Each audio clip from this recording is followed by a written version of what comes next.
परमात्मा कहते जब तक मेरा भक्त मेरी मर्यादा में रहेगा, आन में, आन कान बोलते ना, तो तब तक काल तेरा तीर नहीं लगेगा, तेरे कर्म दंड को मैं तू उसको हानि नहीं दे सकता। तो हमने भगवान की प्रत्येक मर्यादा को ऐसे पालन करना चाहिए जैसे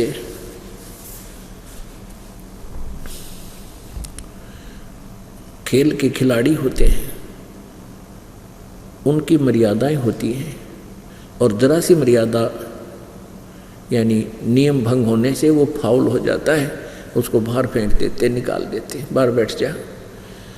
तो इसी प्रकार पुण्यात्मा हमने फाउल नहीं होना, खेलना है तो ढंग से खेल है, ना तो अपने घर बैठ जा। कोई भी काम आप करोगे उसको मर्यादा में और सच्ची लगन से करने से, सावधानी से करने से बात बनेगी।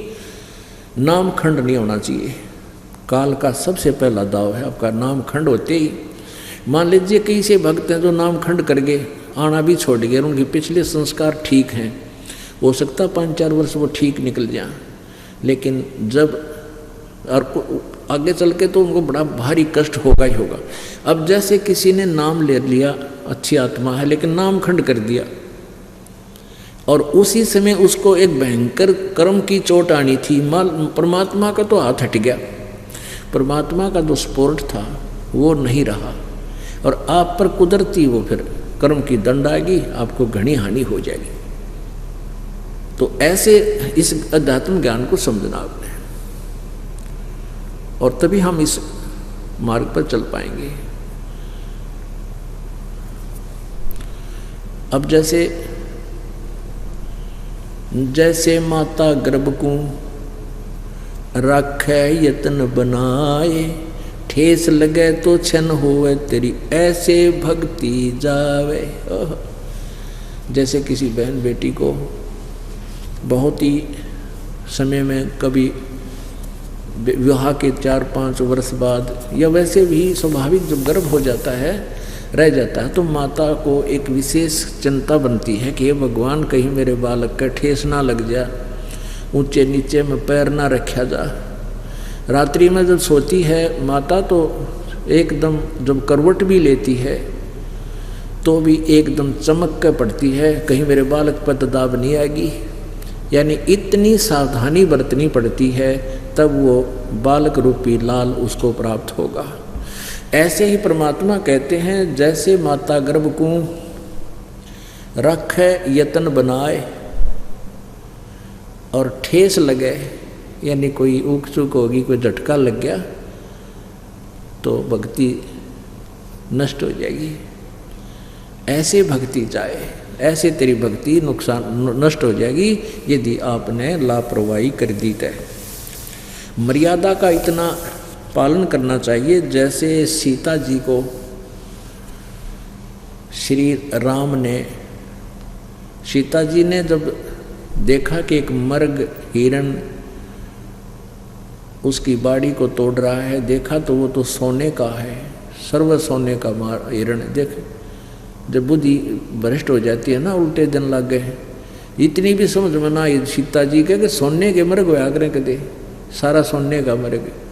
तो वो माया वही मर्ग था, उसका रावण का मामा मारीच वो लीला कर रहा था, सीता को उठवाने का यत्न था। तो कहने का भाव ये है कि जब वो चलने लगे, राम ने लक्ष्मण से कहा था भाई तू बताइए मैं जाऊँ हूँ या नहीं मानती, जिद्दी बहुत है, मैं जाता हूँ तू आइए मत ना। नो बोला मैं आऊँ तक को नहीं, पर या मुझे आदेश देगी तो मैं क्या करूँ, तू नो करिए इसके चारों तरफ ये मंत्र बोल कर और एक रेखा खींचाइए, पहले तो ये कोशिश करिए ना आना, यहाँ जंगल का काम है, सब समस्या हो जाती। ऐसा ही हुआ। फिर कहने का भाव ये कि लक्ष्मण ने भी जाना पड़ गया, उसी के कुबोल बोलते हैं। सीता ने बोली तू तेरा भाई मार गया किसी ने, और वो ऊपर आवाज़ लगा रहा है हे राम हाय मर गया, और तू जाना नहीं चाहता, तेरी नीयत में फ़र्क से हैं, तू नहीं जाना चाहता, तेरी नीयत में गड़बड़ है, यहाँ तक बोल दिया सीता ने। तब लक्ष्मण जी ने कुटिया के चारों तरफ वो मंत्र बोल कर और एक रेखा खींच दी और कहा कि आप इसे बाहर मत जाना। अब उधर से रावण एक साधु का भेष बनाकर आ गया और कहा माई भिक्षा देना। सीता जी ने कहा आ जाओ महात्मा जी, ले जाओ अंदर आके, यहाँ चले जाओ। रावण जब निकट आया तो देखा वहाँ तो वो रेखा के अंदर से इतनी गजब की लपट निकली, वो 10 कदम पीछे भाग गया, ना तो फूंक देता उसको।